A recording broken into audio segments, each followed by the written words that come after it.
Hello fellow human being, hi, how you doing? Today we're going to be talking about Buffy the Vampire Slayer Season 1. So as you guys already know, I have finished Season 1 of Buffy the Vampire Slayer. I have not started Season 2, but a bunch of people have suggested the idea that I make videos at the end of each season, you know, just summarizing my thoughts, predicting the future seasons, stuff like that. And it's gonna be more of a Q&A type style video. People over on my Patreon have asked me questions about the season and other types of things.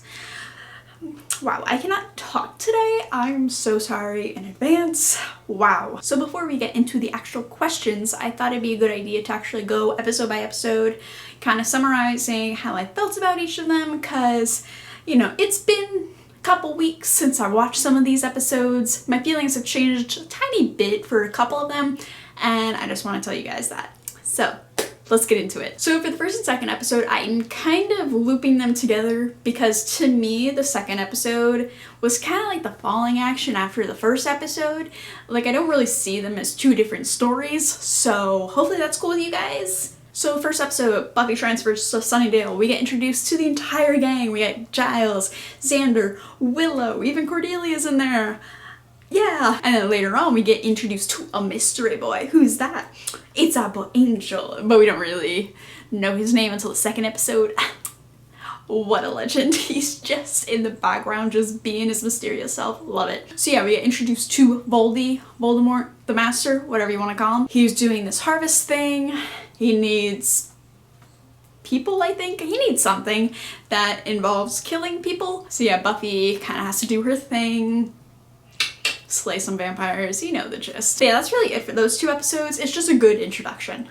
So, next episode. Episode 3, we got Witches and Cheerleaders. So yeah, this one is kind of an introduction to the Monster of the Week type style that this show has. And I really like how they implemented kind of the high school metaphors that each of these monsters have. And this is kind of the first time we see that. And it's a good introduction. It's really good. And we also get to see how the show is more revolved around Buffy's life as a teenager and not just vampires. Which, for me, going into this show, that's what I thought. I thought it was just vampires, that's it. But no, it's a lot more high school drama than I was expecting. And personally, that aspect of the show is very intriguing and honestly a little more interesting than the actual vampires. Because vampires, it's like, you know, straightforward, got a bad guy, gonna have to kill him eventually. The high schoolers, you got, you know, the teen angst, you know? Episode 4, we got the Predator episode. Oh, yes, praying mantis. Yeah, so with this episode, it's mainly about Xander, his development. We get to see more about his insecurities with his romantic endeavors. Oh, we also get more information about Angel. And yeah, again with the high school metaphors. Episode 5, we got Buffy's Bachelorette episode. This one we get to see more about Xander's crush on Buffy and how he like kind of feels about Buffy. And in this episode, there's a big part about how Buffy's trying to balance the Slayer life and then her high school life. And I think it was very well done to have it as like a kind of, she's trying to date this guy, but she can't really do it because she has to do this vampire hunt thing. But it kind of just muddles together and there is no actual way for her to handle both lifestyles at the same time. So it shows Buffy that she kind of has to make a choice. Like, do you do the destiny that you were destined to do as the Slayer? Or do you try and just, you know, do your best as a high schooler and do the high school experience? But yeah, with that, it's very good development for Buffy. So I really like it. We get more Angel, and then later on we get more development with Buffy and Giles' mentor type relationship. I really like Buffy and Giles' relationship because it's kind of like a father-daughter, but it's also more mentor type, mentor-mentee. That's not how you say it. Mentor-student relationship, which I think is pretty interesting relationship for this show, and I was definitely not expecting this type of connection that Buffy has with someone. Because again, going in, I didn't know much about it, so I wasn't expecting Giles. And with this episode, we're also introduced to the anointed one, the child. A child. Still not really sure what he is, what he was supposed to be, but yeah, he comes back later, so. Episode 6, we got the pack episode with the hyenas. So with this one, a lot of people, I'm pretty sure, aren't too keen on this episode.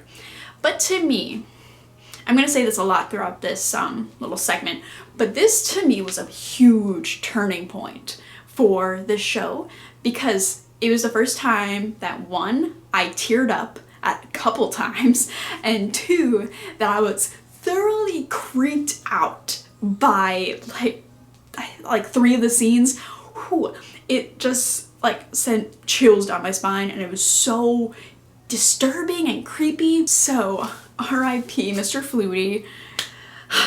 Yeah, obviously he was the main reason for my tears. I think it was just the ruthlessness and how Bob was in each episode up until then, and I legitimately thought he was gonna be like a little side character that we would see for seasons to come.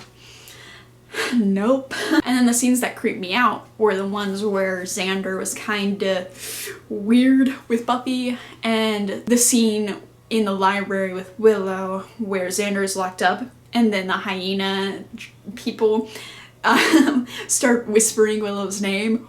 Whew. Oh my god, that was creepy. And then we also get to figure out more about Willow's crush on Xander.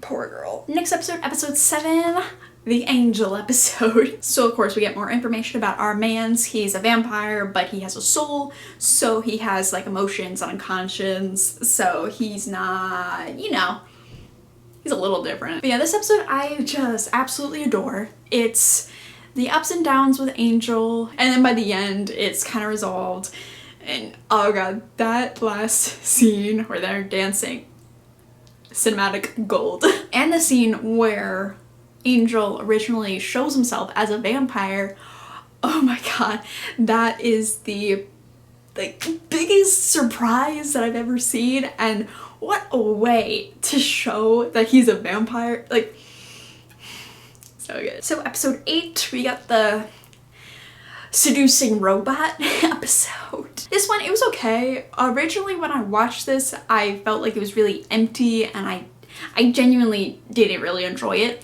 But looking back at it, it gives us a lot of Willow development, and I really like how her character through that episode kind of gets more confidence with herself, and I don't know, looking back on it, it was really good, but again, it was low-key kind of boring. And another thing that I really like about this episode is the dark tones were insane in some scenes.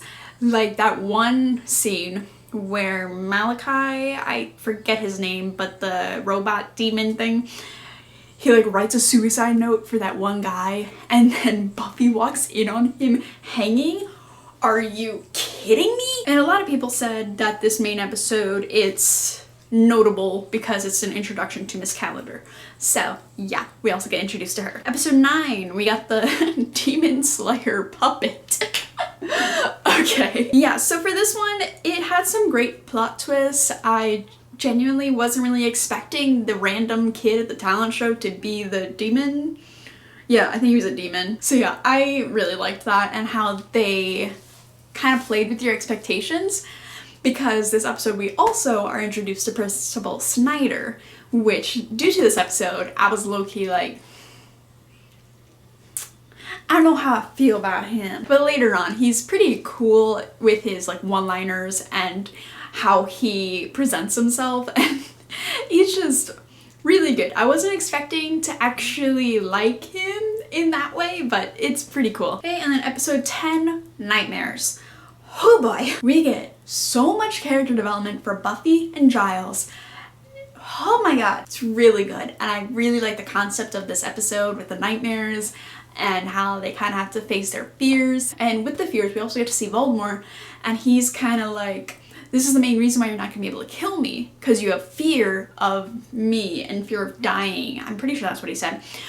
But main gist, Buffy has a lot of fear surrounding the Master, and that's gonna be her biggest weakness come the finale, and I really like how that loops back around. Episode 11, this is basically Cordelia's episode, in my opinion. She gets a lot of development. I really like her character in this episode because it shows that she has a deeper meaning. Like, she plays it off as if she's like, you know, just a dumb popular girl. And like I've already said, the show has amazing villain metaphors, especially with this episode about the girl turning invisible because no one really saw her.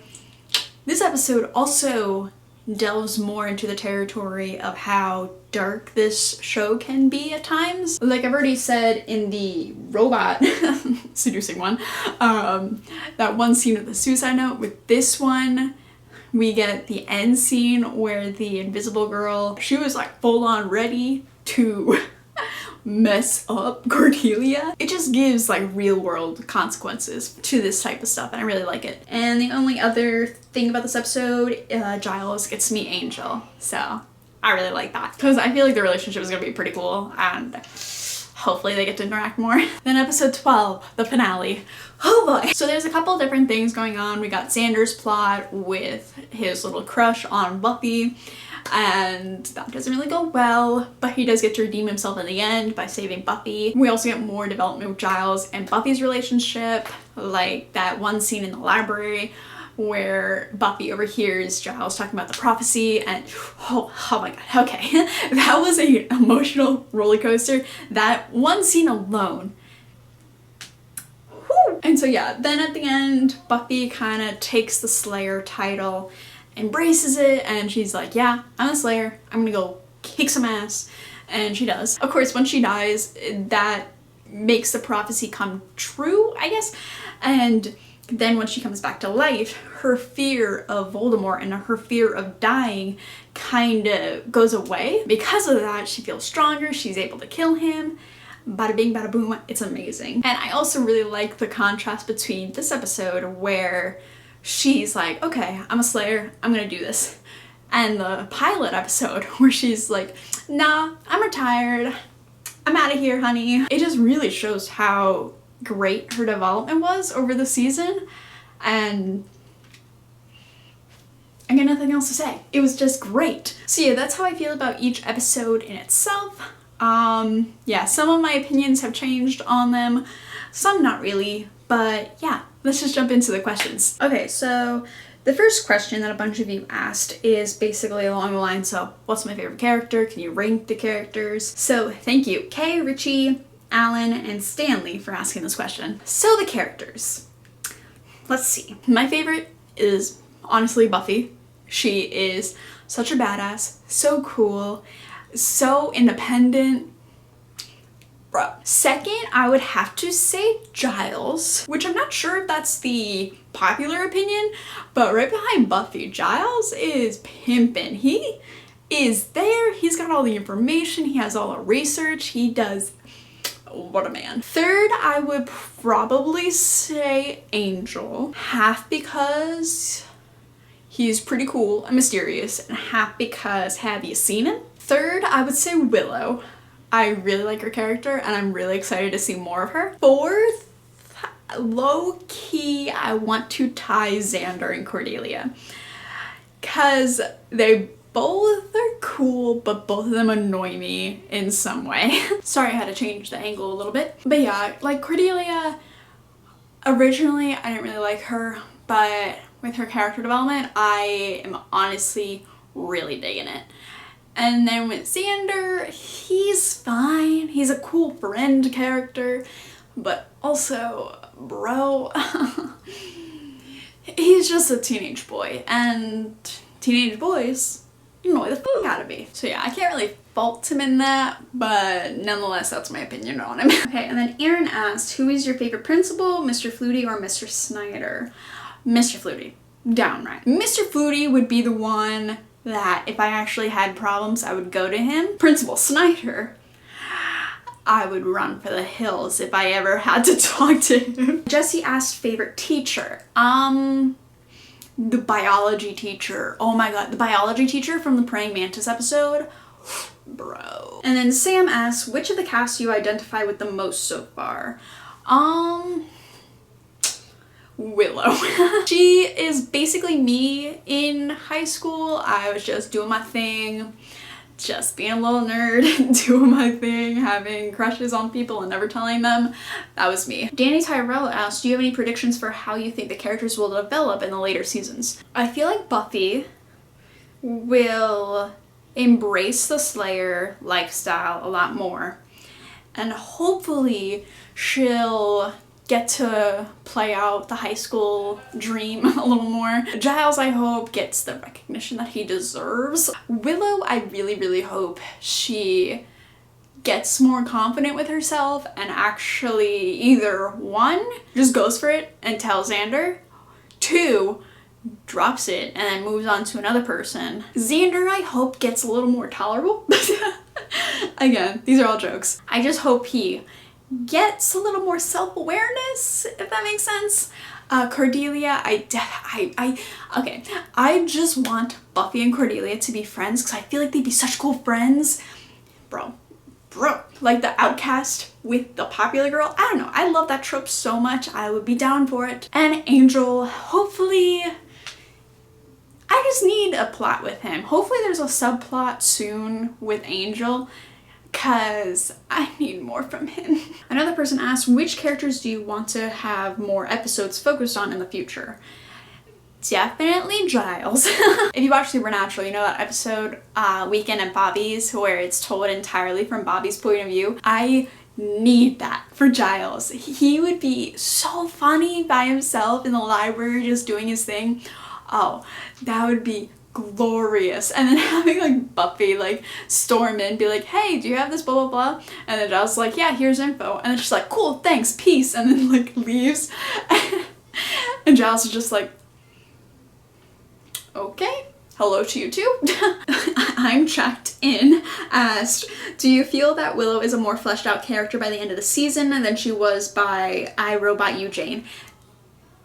Definitely, yes. Just her action where in the finale after Xander asks Buffy out and then she rejects him, when Xander was like, oh hey Willow, why don't we go together? And Willow was like, no. That was honestly the biggest thing that she like for her character, that's insane, and I'm really happy for her. Alan asked, who do you want to learn more about in season 2?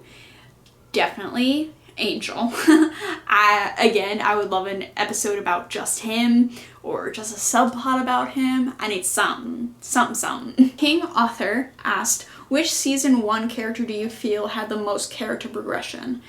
Buffy, absolutely. She went from not wanting to be a Slayer to embracing it, and oh, her development is out of this world. Adriano, I think is how you say it. They asked, what kind of dynamic do you think the friend group, including Willow and Xander, and presumably Jesse, had before Buffy came into the picture and stirred things up? What were the roles of each person and how have they changed? And what, if anything, resulted from this change? I've been pondering this of late and would appreciate some fresh eyes on it. Okay. To me, in that friend group, Xander was probably the leader. Like, if they had group chats like back then, he would always be the one like, hey, you guys want to go get Dairy Queen right now? And then Will would be like, it's actually 11:30 at night and it's a school night. And then Jesse would be like, yes, I'm down. Xander kind of calling all the shots, Jesse kind of just being there, being supportive of all Xander's decisions. And then Willow just kind of in the background, just like, I don't know why, but Xander and Willow kind of give me the next door neighbor type friend style, if that makes sense. Or the we met in first grade and we became friends. I don't know how we're still friends, but we are because we've just been around each other for so long. You know those types of friend groups? Like, I had one friend from 3rd grade to 8th grade purely because we were in the same 3rd grade class and we both liked like the same type of books. Only reason we were friends. Which I feel like that might be the reason that Xander and Willow are friends, because they seem very different. Like, Xander's kind of, you know, he'll do anything. He'll just like go head first. Will's a little more cautious and likes to think things through. That's the kind of vibe I get. I'm not entirely sure how true that is. But yeah. And then Kristen asked, definitely want to know your thoughts about some of the various relationships in the show, especially Buffy / Angel, Buffy / Giles, and Xander / Willow. Any season 2 predictions? And then Margot, Abby, and Luke also asked me similar questions about ships. So yeah, I really haven't talked about Buffy and Angel yet, but I don't really have a solid opinion on them yet because I don't know what to think, honestly. So I'm just gonna keep low on that. I'm gonna thirst after Angel myself and see what Buffy does. Because yeah, I honestly don't really know what to think and where it's going. It's honestly a toss-up what the hell is gonna happen with them. But yeah, like I've already said, Buffy and Giles, I love their mentor-student relationship. So beautiful, and I would have never expected it in this show. And then Xander and Willow, like I've already said, Willow needs to drop his ass, in a sense, if you get my drift. Vincent and a couple other people asked me if this lived up to my expectations, what did I think of the show before I started watching, that kind of thing. So as a person that was born in 1998, a year after this show premiered, I didn't know anything about this show. Like, I knew Buffy was Sarah Michelle Gellar, and I knew there was an Angel person. Yeah, that was really it. No one in my family ever watched it. None of my friends ever watched it. A couple of my friends watched Charmed when we were in middle school, but that was really it. But yeah, going into this, I didn't know what to expect because there hasn't been much talk in at least my circles and on the internet about the show. So I had no real expectations. I just heard it was a good show and people are still really into the show. And I've also gotten a couple comments when I was doing my Supernatural talks that Buffy is kind of similar to Supernatural. And they were like, oh, if you like Supernatural, you'll probably like Buffy the Vampire Slayer. Because, again, like I've said in the first episode video that I did, it's kind of the same elements with the supernatural monsters and things like that. But it also has a cool female lead that I always wanted in Supernatural, but they always kill them off. So yeah, again, I was not expecting Giles to be a thing. I wasn't expecting a mentor type relationship. I wasn't expecting so much high school stuff, and like I've already said, that's probably some of my favorite parts of the show. I really, really like how Buffy just goes through school and is trying to be a normal student. I think it adds a lot of depth to the show that I wasn't expecting. Lisa asked, what is your favorite season 1 episode and why? Obviously the finale. It was absolutely beautiful. It just made everything so much real, and I just love the closure that we get with all of the plots that we set up. Someone asked, do you like the Master as a villain? Also, how creepy is the Anointed one? Personally, I think it was the perfect villain for a first season. It wasn't too interesting that it overshadowed Buffy and what she was going through, but it was interesting enough to keep my interest and have me actually, you know, have feelings about his plot. It was just perfect for a season 1.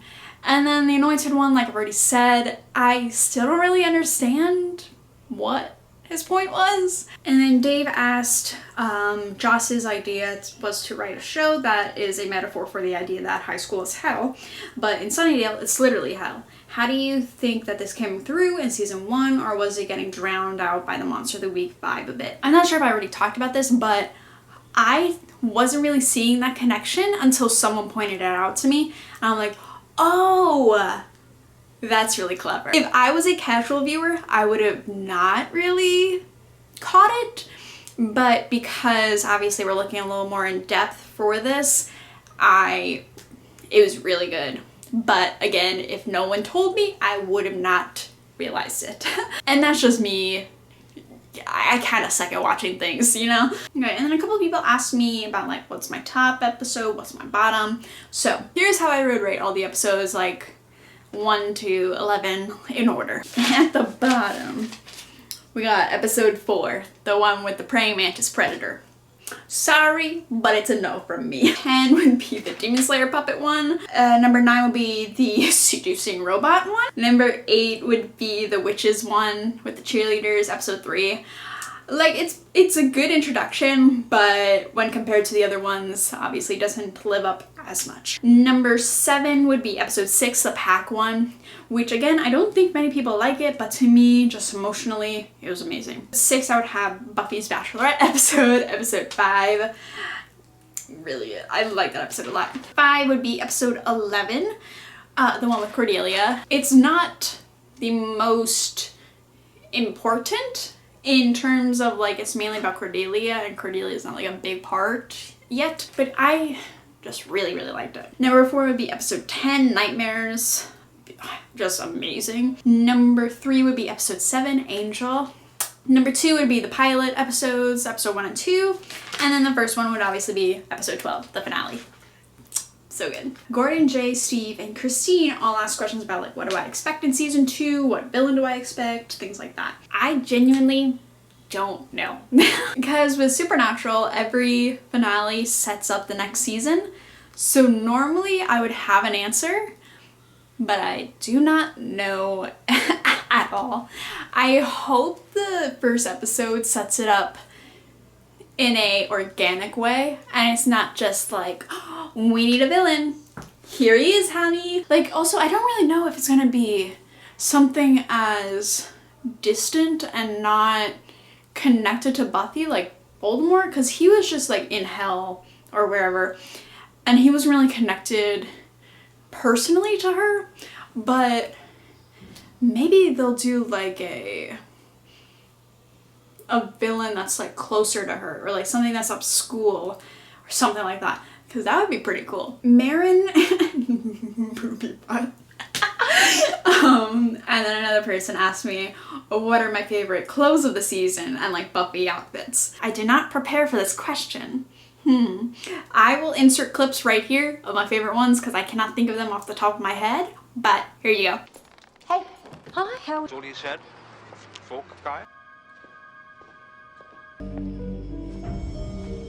So those are all the questions that you guys have about Buffy the Vampire Slayer. So yeah, then a bunch of you guys had questions about me. So if you guys are interested in learning more about me and my life outside of YouTube, you can continue watching. Shashank or Shayshank, I'm so sorry if I mispronounced that, but they asked, what are some of your favorite TV shows? So like I've already said, Supernatural is my top favorite. I also like Merlin. I love Stranger Things. I love a lot of Netflix shows like Sex Education. I also really like Atypical. I love You on Netflix. Oh my god, that's such a good. Yeah, those are my main ones that I watch at the moment, but there's a bunch of other ones that I've watched over the years, like Bates Motel, Doctor Who I used to watch, Sherlock. Someone asked, has the response to these Buffy reactions surprised you? You mentioned something about your subscriber numbers going up. The Buffy fandom is an older one and it's rather big. I just hope we are not overwhelming you. We can be an intense lot and you are a good kid. Thank you. So yes, in the past month or so, before I started these, I was on the cusp, I think, of getting 3,000 subscribers. Now I'm at 6,400. So I pretty much doubled my subscriber count since I started these, and it's insane. And the main difference, I think, between Buffy fans and Supernatural fans is Buffy fans comment a lot more. Like, just for reference, my most popular video is a Supernatural video, and it has, I think, like 36,000 views or something like that. And I think it has like maybe like 300 comments. My first episode for Buffy has, I think, 18,000 right? No. Yeah, 18,000 views right now. And it has like 500 comments. So you guys have a lot more to say and a lot more information to give, which I really like. Someone asked, what are you studying? I'm currently in my undergrad. I am studying psychology with a minor in biology. I will be graduating this summer, and then hopefully I will be going to grad school for a master's in psychology with like an emphasis in biology. So hopefully then become a PhD candidate for neuroscience or something in the field, so then I can do research in the field. It's a lot. Yeah. Who knows if it's gonna change. Someone asked, what measures are you taking in order to avoid spoilers? So the measures I'm taking, I have mods for my comments, and as of right now, the only comments that I read on my YouTube videos are ones that at least get like 2 or 3 likes. And then obviously a lot of my comments that I do read are from my Patreon, and my patrons are very, very good at not spoiling me, you know? Eric asks, I would like to hear more about you. What are you studying? What are your hopes for the future, etc. So yeah, I've already said what I'm studying, but yeah, my hopes for the future are, as of right now, hopefully once I'm in grad school, I can get in a lab to hopefully do research in psychology. My main goal in life, like, I will know that I made it in a sense once I have my name in a scientific research paper and it is published in a journal. Oh my god, that is my biggest like goal in life. That would be so cool, because and then people could just cite my stuff. That would be insane. Jesse said, why do you record in front of your door? Another person asked what's behind the door, so let me show you guys. So this is my brother's room. He has a pretty cool setup. So this is the hallway. Bathroom. Nothing much. I don't like my height. So yeah, this is my room. So yeah, I film in front of here. You want to know why? Because there's no other place that's acceptable to film in front of. Yeah, look at that. Nothing good. Yeah, so the main reason just being there's not another nice place to film in front of. But I am looking into getting a tapestry to put somewhere so that it's at least a little nicer for you guys to look at. So yeah, thank you again to all my beautiful patrons over on Patreon, you the realist. And yeah, that's all I really gotta say about Buffy the Vampire Slayer Season 1. I will see you guys in the next video. Bye!